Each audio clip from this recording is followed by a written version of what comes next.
इधर आगरा में IT manager मानव शर्मा की आत्महत्या का मामला अब तूल पकड़ता जा रहा है।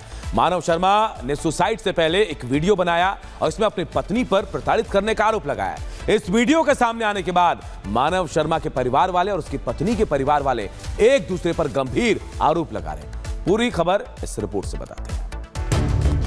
देखो, मर्दों का सोचो, प्लीज सोचो। अरे मर्दों के बारे में कोई तो बात करे, मर्दों के बारे में कोई तो बात करे। बेचारे बहुत अकेले हैं। मौत का जिम्मेदार कौन?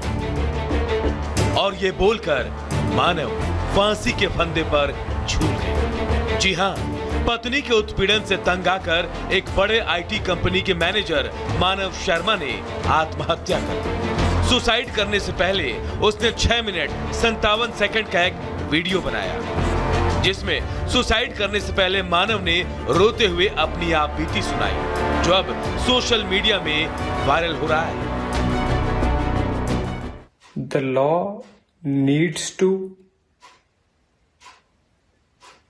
protect men. You know, I have always, मैंने सुसाइड पहले भी अटेम्प्ट किया हुआ है बहुत सारा। मैं अपना बता देता हूँ। मेरा ये है कि अरे भाई सेम ये सबका सेम है, सबका सेम है, सबका सेम है। तो मेरा भी वही है कि मतलब मेरी वाइफ का मुझे पता चला तो वो पता चला, चलो कोई बात नहीं। बट हाँ, प्लीज प्लीज, अरे देखो सुनो, मेरे को जाना चाहिए, कोई दिक्कत नहीं है और मैं तो खैर जाना चाहता हूँ, ठीक है। लेकिन मैं फिर भी ये कह रहा हूँ कि देखो, मर्दों का सोचो, प्लीज सोचो। अरे मर्दों के बारे में कोई तो बात करे, मर्दों के बारे में कोई तो बात करे। बेचारे बहुत अकेले हैं। पापा sorry, mummy sorry, Akku sorry. जैसे ही मैं चला जाऊंगा सब कुछ ठीक हो जाएगा, मेरे चाहते ही सब कुछ ठीक हो जाएगा। आगरा में डिफेंस कॉलोनी के रहने वाले मानव शर्मा की शादी निकिता से महज 1 साल पहले हुई थी, जिसके बाद से दोनों के बीच कुछ बातों को लेकर अनबन होती रहती थी। लेकिन किसी ने भी नहीं सोचा था कि ये अनबन मानव के मौत की वजह बन जाएगी। अब मानव के आत्महत्या के बाद उसकी बहन और परिवार वालों ने निकिता और उसके परिवार वालों पर मानव को प्रताड़ित करने और धमकाने का आरोप लगाया है। तो वहीं निकिता ने भी एक वीडियो जारी कर अपने ऊपर लगे आरोपों पर सफाई दी और मानव और उसके परिजनों पर ही उल्टा आरोप लगा दिया। पहले तो हमें लगा कि उसने जज्बाती होकर सुसाइड किया, बट जब दूसरे दिन उसका फोन खुला, जब हमें सारी वीडियोस और इंफॉर्मेशन मिली, तब हमें बहुत गुस्सा आया और हमें लगा कि उसे बहुत उकसाया है कि वो आसानी से डिवोर्स नहीं ले पाएगा। उसके माँ बाप और उसको परेशान किया जाएगा।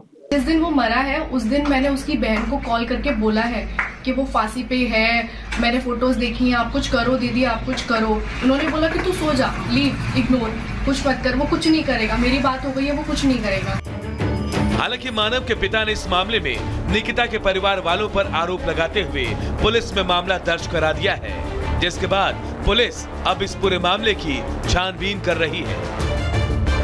ये सोशल मीडिया के माध्यम से एक वीडियो संज्ञान में आया, जिसमें एक युवक कैमरे पे ही लाइव आत्महत्या करने से पहले कुछ बातें कह रहा है।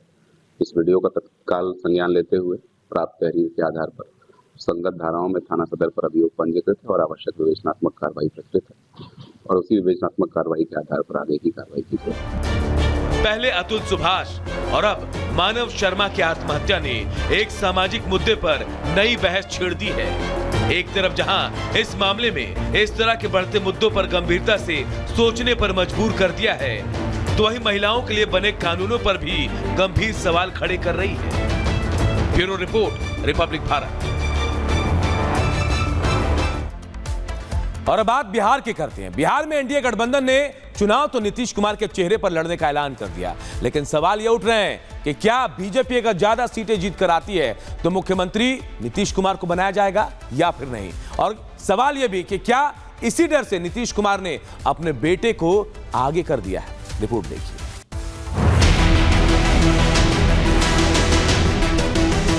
पिताजी को हो सके तो फिर से सीएम बनाए। जेडीयू पार्टी को भाजपा के लोग समाप्त करना चाहते हैं, खत्म करना चाहते हैं। हमारा स्लोगन है 2025 फिर से नीतीश।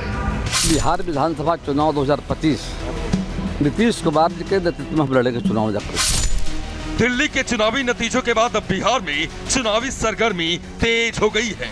राजनीतिक दल सियासी बिसात बिछाने में लग गए हैं। पिता को एनडीए का सीएम फेस बनाने की मांग करने वाले नीतीश कुमार के पुत्र निशांत कुमार के बयान पर राजनीति गर्म हो गई है। सारी जनता से अनुरोध है कि फिर से एनडीए को सरकार में लाएं, पिताजी को हो सके तो फिर से सीएम बनाएं और पिताजी अपने विकास का क्रम जारी रखें। आरजेडी का मंसूबा इस बार बिना जेडीयू के सरकार बनाने का है। इसलिए आरजेडी चाहती है कि बीजेपी और जेडीयू में तकरार होती रहे। इसलिए ये भी दावा करने से पीछे नहीं है कि बीजेपी इस बार चुनाव के बाद नीतीश को सीएम नहीं बनाएगी। इतना ही नहीं, आरजेडी का दावा ये भी है कि बीजेपी एक दिन जेडीयू को निगल जाएगी। हालांकि गिरिराज सिंह ने जवाब दिया है और कहा है कि गांव में कहावत है कि चोरों को सभी चोर नजर आते हैं। बिहार सरकार का मंत्रिमंडल विस्तार नहीं था, ये बीजेपी का मंत्रिमंडल का विस्तार रहा है।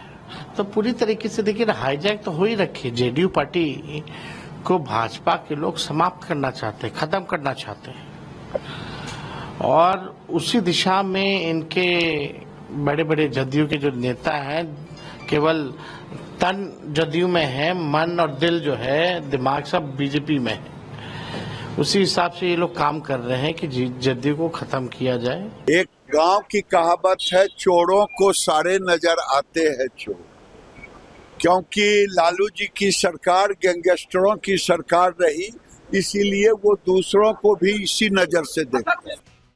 आरजेडी दावा कर रही है कि बीजेपी चुनाव के बाद नीतीश का वही हाल करेगी जो महाराष्ट्र में एकनाथ शिंदे का हुआ है। बीजेपी प्रदेश अध्यक्ष ने इस पर सफाई दी है कि 2025 फिर से नीतीश, ये एनडीए का नारा है और इसके बाद किसी भी तरह का सवाल नहीं बनता है। मुख्यमंत्री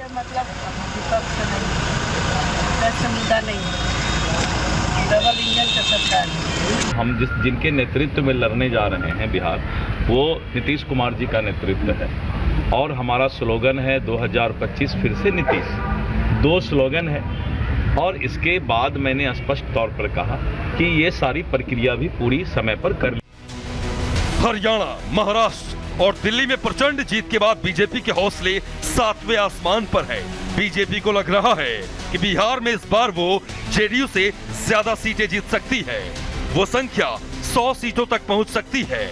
ऐसे हालात में सीएम पर बीजेपी का दावा ज्यादा मजबूत होगा। बीजेपी ट्रैप कर ली है जदयू को और जदयू के कुछ नेता हैं जो पहले बीजेपी में रहे हैं और बीजेपी के लिए खेला करने के लिए वो राष्ट्रीय स्तर का कुछ पदाधिकारी भी बन गए हैं और नीतीश जी को गलबैयाँ डाल के चल रहे हैं और किस दिन धक्का दे देंगे और कब कब्जा कर लेंगे जदयू पर कोई ठीक नहीं है। जिस तरह से महाराष्ट्र में हुआ वही दूसरा एकनाथ शिंदे नीतीश बाबू होने जा रहे हैं, ये ख्याल रखें। एनडीए में तय हो चुका है कि बिहार विधानसभा चुनाव 2025 नीतीश कुमार जी के नेतृत्व में हम लड़ेंगे चुनाव जाकर। चुनाव के उपरांत जो भी चुनकर बांधी विधायक एनडीए के आएंगे, बिल बैठकर तय करेंगे। यही प्रक्रिया है जाकर के। चुनाव होने दीजिए, रिजल्ट आने दीजिए, रिजल्ट के बाद विचार किया जाएगा। बिहार में महाराष्ट्र जैसी जीत मिलने की स्थिति में क्या बीजेपी 2020 की तरह 2025 में भी नीतीश को सीएम बनाएगी? ये मुश्किल लग रहा है। इसलिए बीजेपी नीतीश के नेतृत्व में चुनाव लड़ने की बात तो कह रही है, लेकिन सीएम का फैसला नतीजों के बाद छोड़ रही है। ऐसे में सवाल ये कि नीतीश कुमार क्या करेंगे? क्या नीतीश कुमार अपने बेटे को डिप्टी सीएम बनाकर उनकी सियासी लॉन्चिंग करेंगे? क्योंकि निशांत के सामने आने के बाद से ऐसी ही चर्चाएं हो रही हैं।